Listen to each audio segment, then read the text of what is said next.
Well, hello there, everybody, and welcome back to another episode of Two Sons Podcast.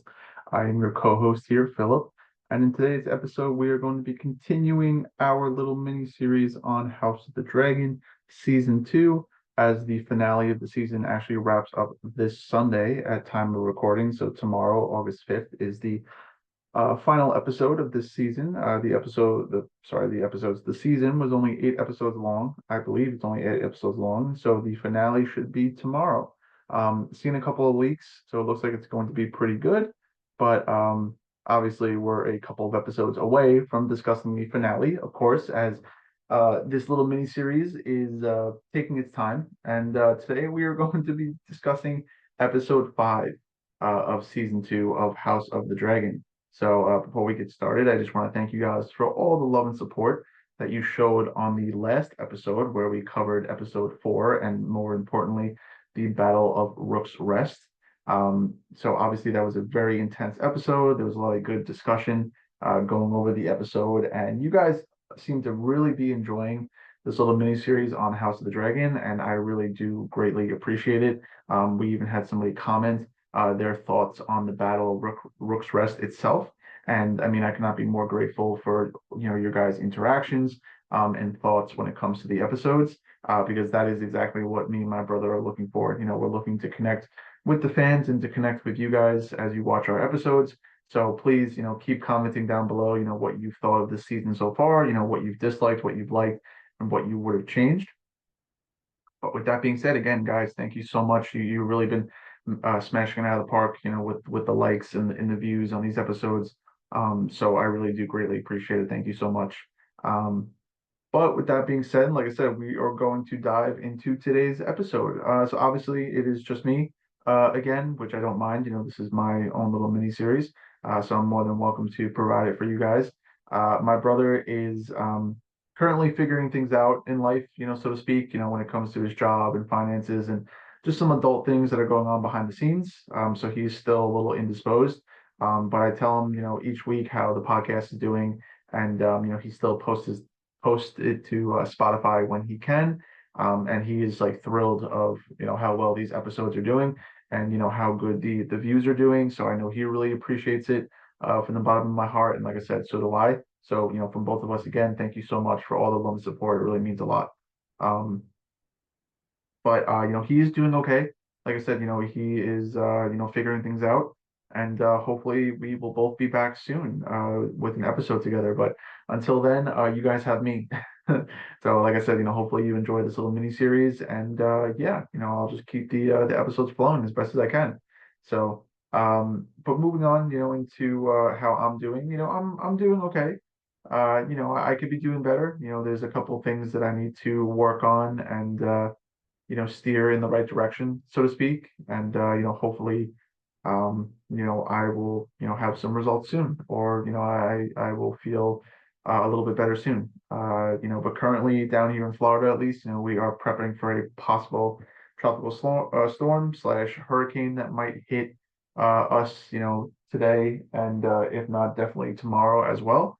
Looking outside my window right now, it doesn't really look like it's doing much, but it is getting a little windier, and there is some rain coming in. So, hopefully we're just going to hope for the best and see what happens. But other than that, I just got back from a nice week off from my father's. I went out to the villages where he currently lives, and spent the week with him and just kind of decompressed and recovered and recharged, so to speak, and that was really nice. So, now unfortunately, I got to do what everybody doesn't want to do and, slowly reacclimate themselves to a normal standard routine and, kind of get back into reality. Thankfully, I have a couple more days before that, is slated to happen. But, I've really enjoyed this time off, and I'm hoping that, I could move forward, bigger and better, so to speak.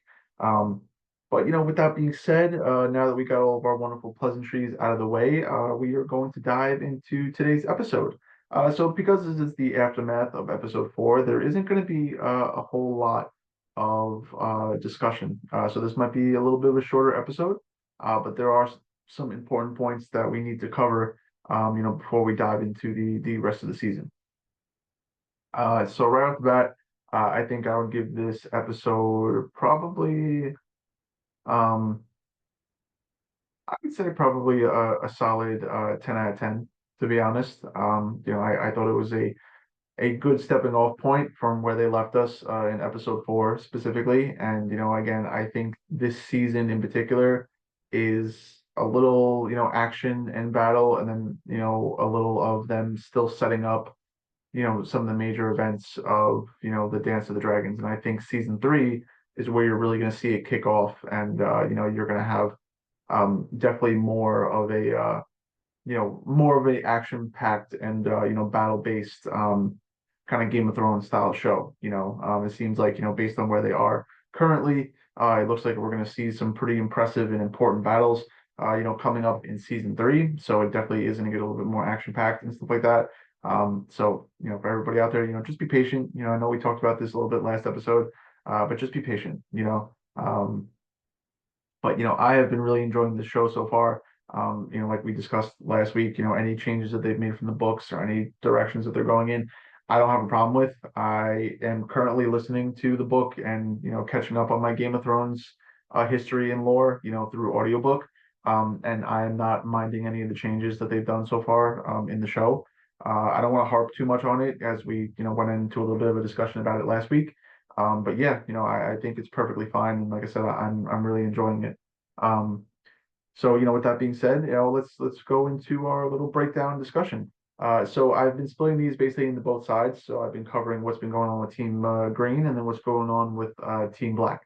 Um, so, why don't we start the discussion with Team Black? So obviously, we see that the Black Council, or Team Black is mourning the loss of Rhaenys and Meleys, obviously since they died in the Battle of Rook's Rest in the previous episode.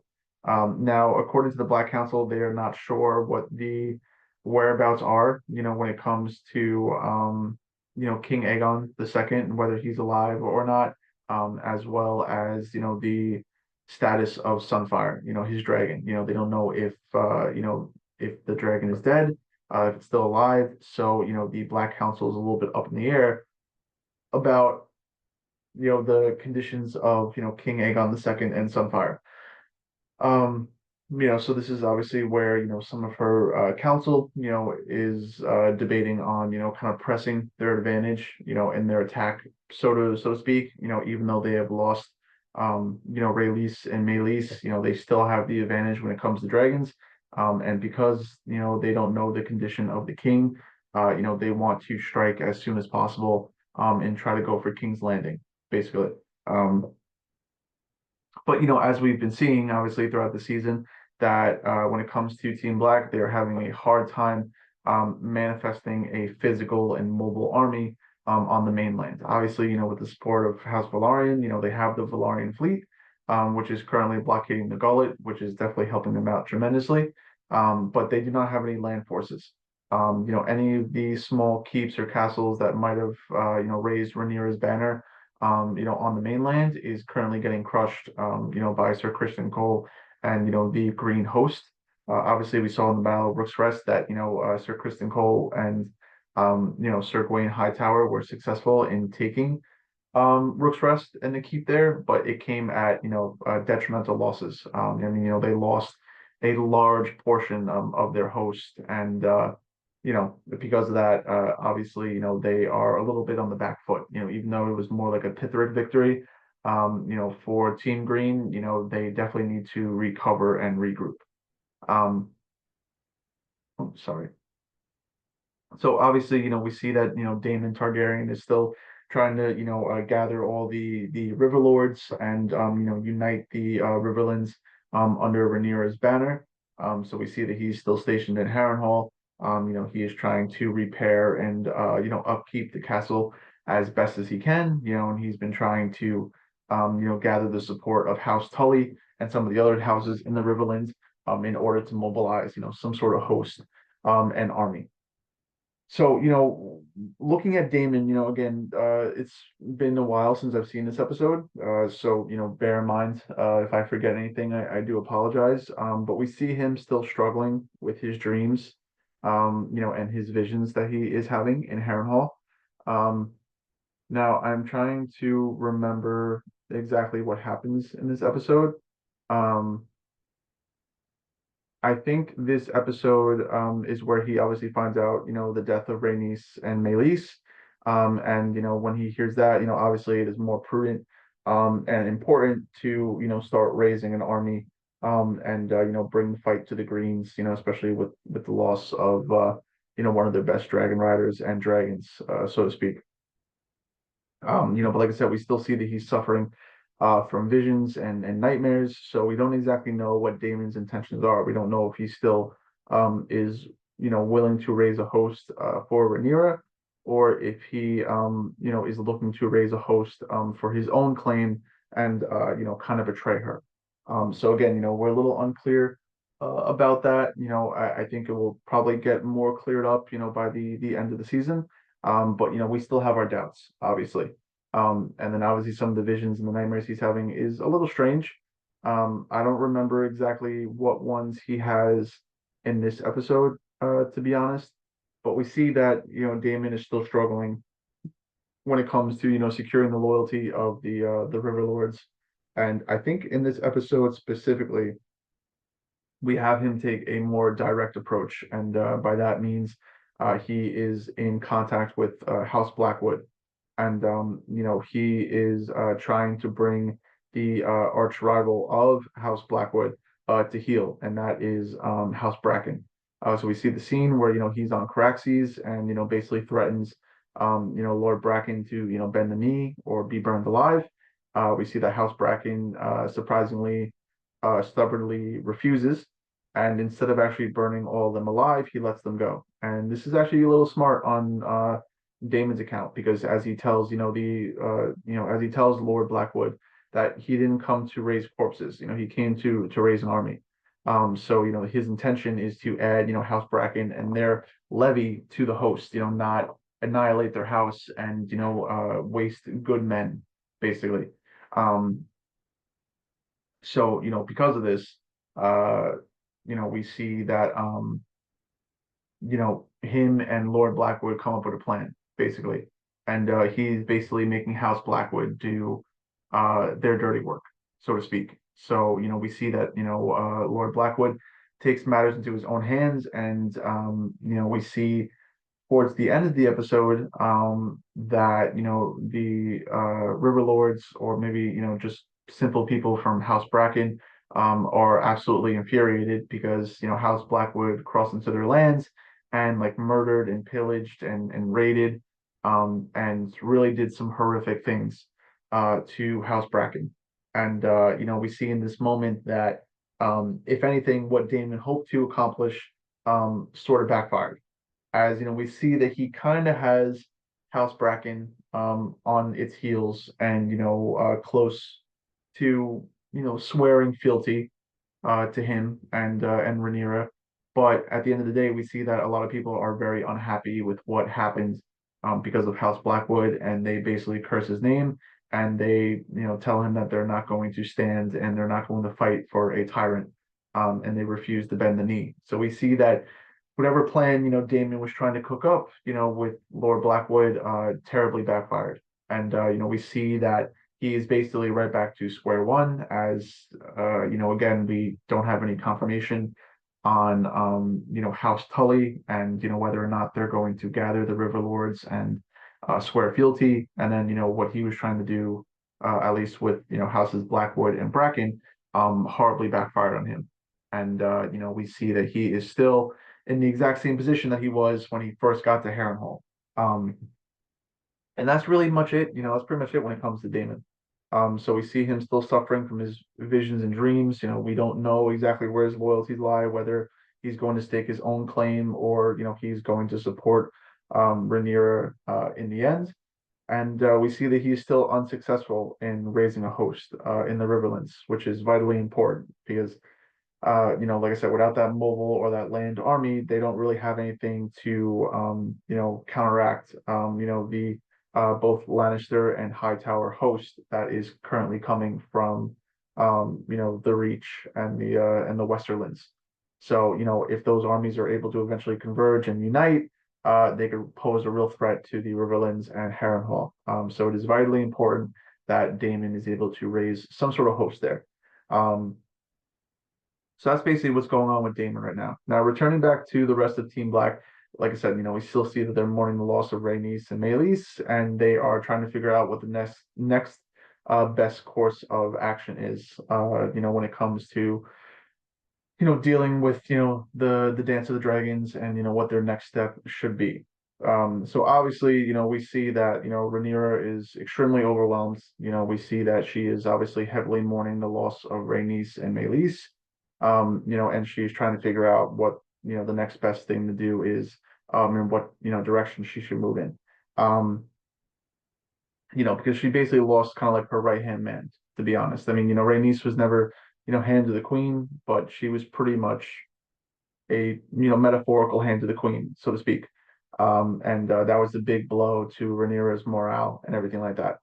But it's obviously not only Rhaenyra that is mourning the loss of Rhaenys. It is also her granddaughters, Rhaena and Baela. Especially her husband Corlys as well. And we see that he's taking this extremely hard, obviously, as he is back on Driftmark, and he is like silently mourning, the passing of his wife and everything. We see that that is a huge blow, to his morale and just who he is as a person. Um, but with the mourning aside, Rhaenyra wants to basically steer herself back on track.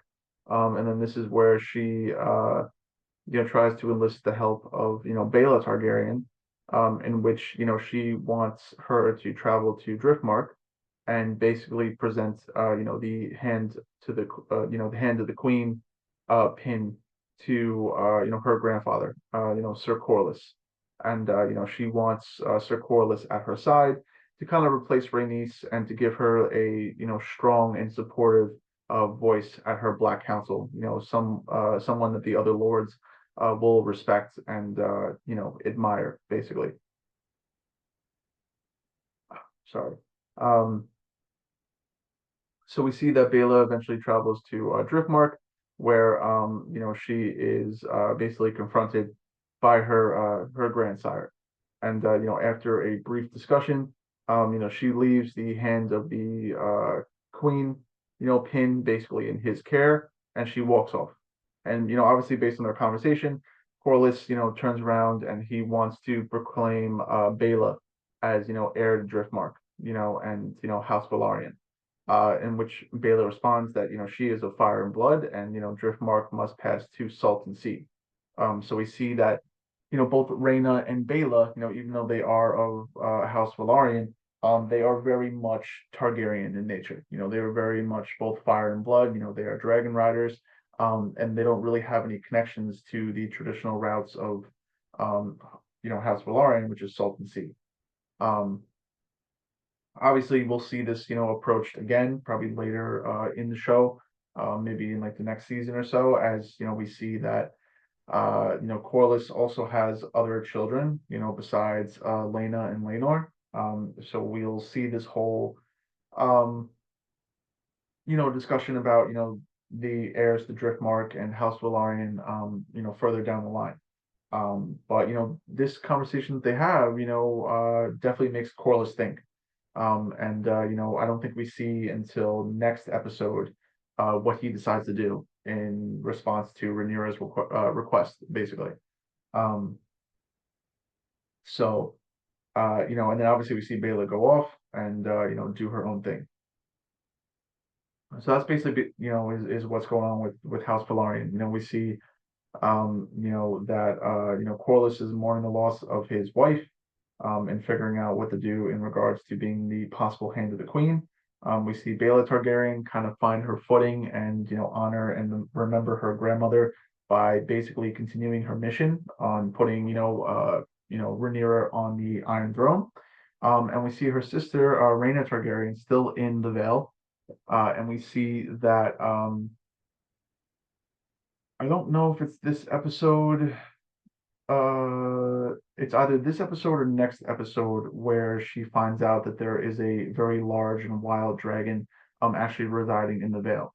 And we see, Rhaena is still in charge of taking care of Rhaenyra's children, before they are able to acquire safe passage over to Essos to basically ward, with one of the free cities.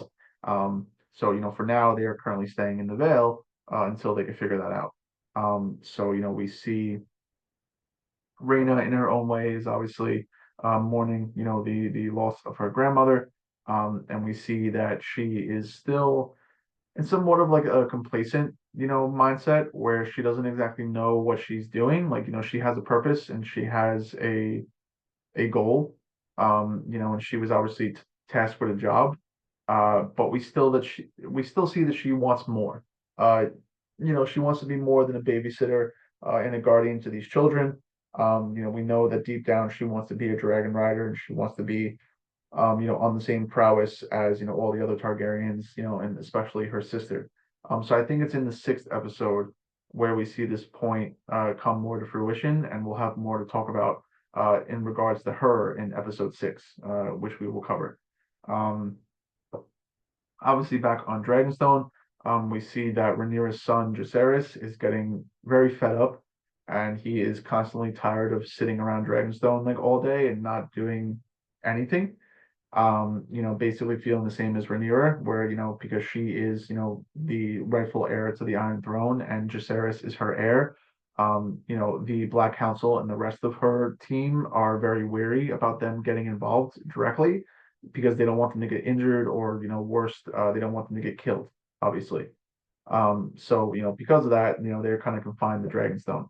But we see Jacaerys, finally have enough and get fed up. And, we see him have a conversation with Baela where he basically just tells her that he is like sick and tired of sticking around Dragonstone and not contributing to the war effort at all. And, he comes up with this idea of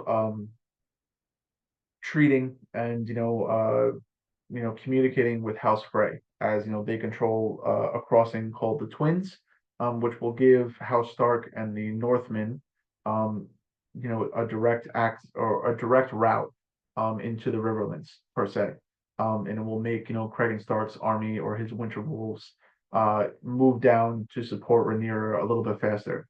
So he thinks that if he's able to treat with House Frey and secure some sort of alliance or treaty, then that will be a step in the right direction when it comes to helping his mother and her cause.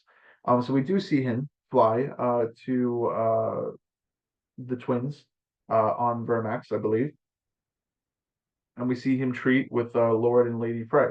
And simply, when it comes to House Frey, we know who they are, in regards to Game of Thrones. But we actually see a much more noble and more influential and important history of House Frey. And I don't want people's opinions of House Frey from Game of Thrones to impact what they do, when it comes to Fire and Blood, and especially the Dance of the Dragons, because they do play a very important role when it comes to Team Black and supporting Queen Rhaenyra. So, we'll have to take that with a grain of salt as we watch to see what House Frey is going to do. But basically, in response to Jacaerys, asking House Frey to use the twins, as a crossing for the Winter Wolves and House Stark. The Freys simply wish for, obviously, just like everybody else, a dragon, to protect, House Frey and their territory, to obviously protect them from, Vhagar or any other dragons on Team Green. And they also request lord and ladyship and ownership of Harrenhal as well, as because House Strong is currently a traitor to Team Black and is supported on Team Green by Lara Strong. Technically, in the eyes of House Frey, there is no lord or lady that is currently residing in Harrenhal, as the one that currently is a traitor. So they are asking at the end of the war's conclusion if they could inherit Harrenhal. And obviously Jacaerys agrees to these terms, and we see that he's able to secure the crossing he needs for part of Rhaenyra's army and bring them one step closer to a more tactical advantage, over Team Green. Um, and then this is where we see Jacaerys, returned back to Dragonstone, where he informs, his mother, or by I don't know, I think in a way he informs Rhaenyra, but then he also like Rhaenyra also found out.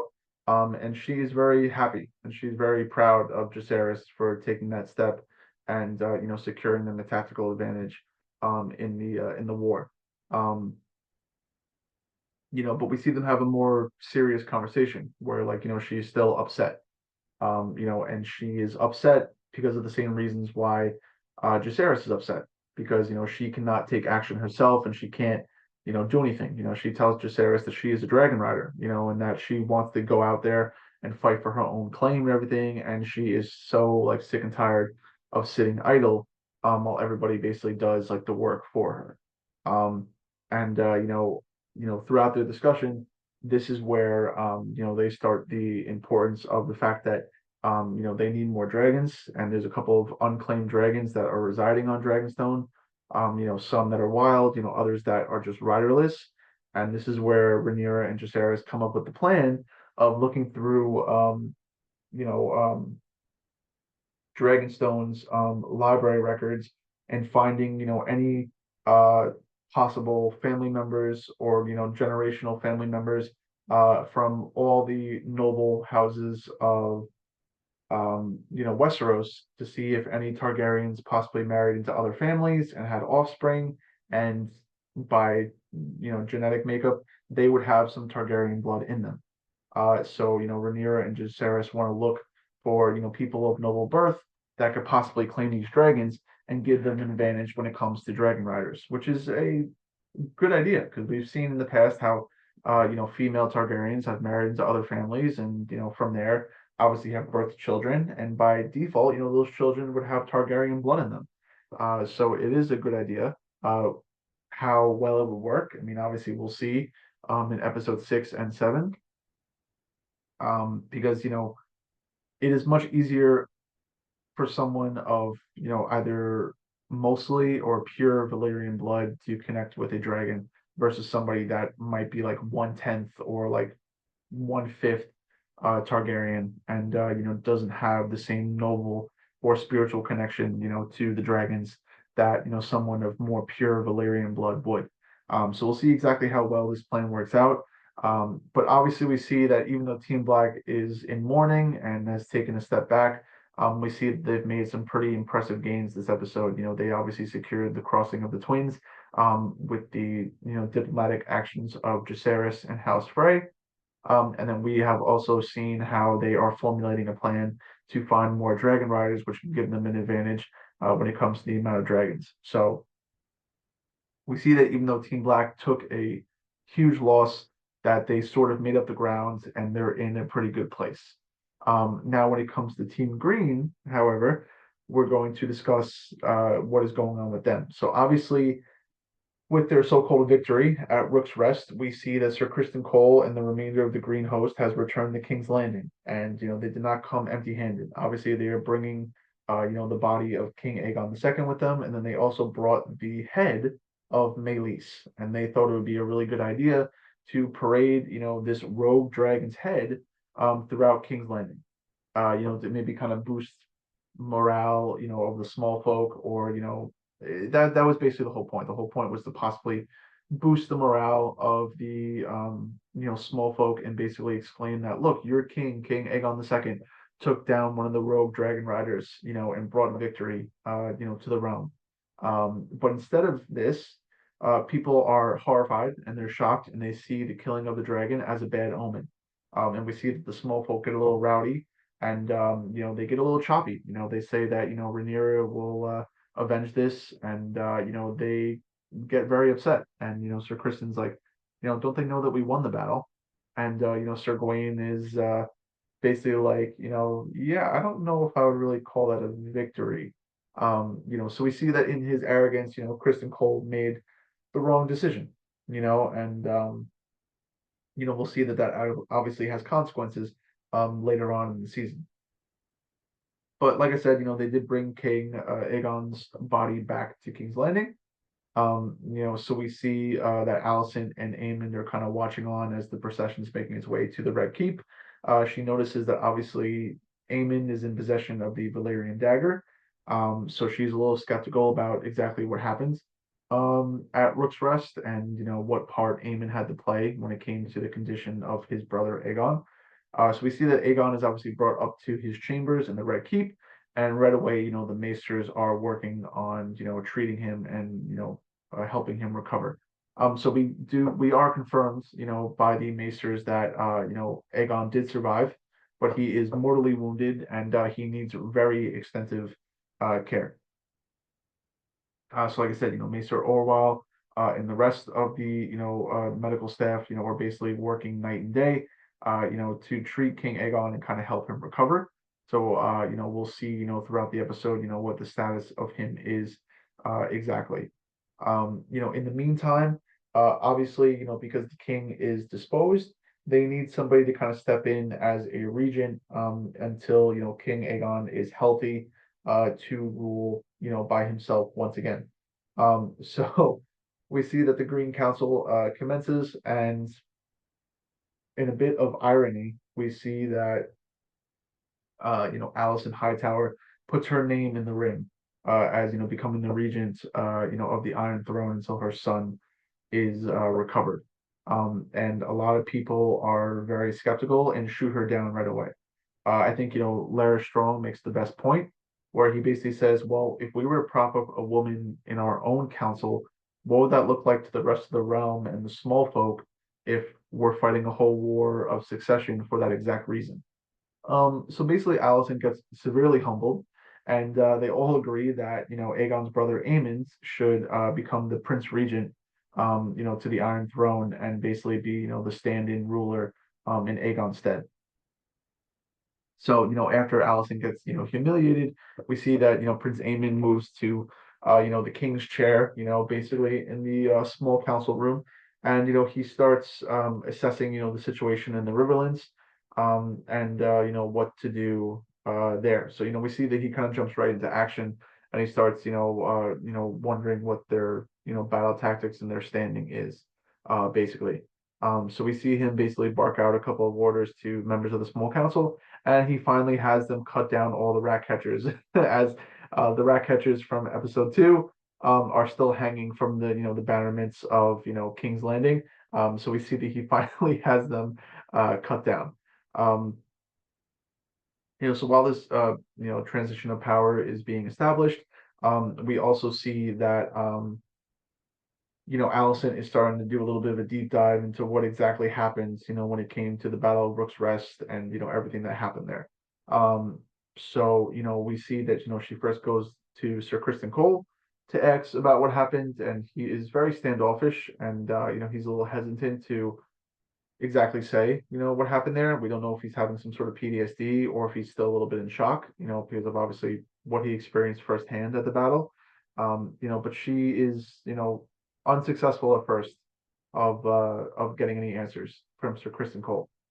We see later in the episode that she tries again, and this time he speaks to her a little bit more thoroughly, but doesn't exactly give up any details on what exactly happened during the battle. He tells her what the physical field of battle was like, and how horrific it was, and basically exclaims that they gave this war over to the dragons. But again, doesn't really explain any part that Aemond had to play in it, or just what exactly happened with her son.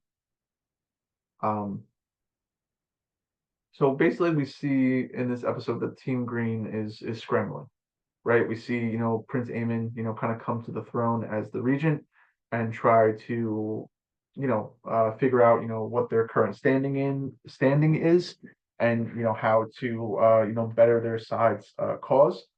We see the Queen Dowager Alicent basically try to scramble for answers about her son, and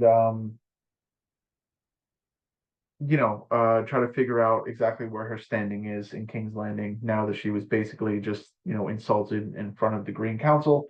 And we'll see that she kind of has this realization or this awakening in the next episode and for the rest of the season, obviously, but she's trying to figure out where her place in all this basically is. Um and yeah, we are currently awaiting the recovery and whether or not King Aegon is going to survive, pretty much. um and I think that's pretty much it, really. I mean, I don't really think Team Green does anything detrimental in this episode. Like I said, we're seeing a shift of power, but then we're also seeing a rise in tension with the small folk as well. As the situation in King's Landing is getting more dire, as like food and drink is becoming more scarce and especially more expensive. And in an act of defiance, we actually see a lot of King's Landing civilians try to leave the city in order to like escape the city and like possibly get better lives for themselves and their family. And in response to this, we see that Prince Aemon has all the gates of King's Landing closed, and nobody is allowed to leave the city. So obviously, we see that a lot of the small folk are upset and they're hungry, and we see that this is going to have repercussions in the next 2 episodes, because we're obviously going to see the small folk play a big part, in the Dance of the Dragons and what exactly transpires between both sides. And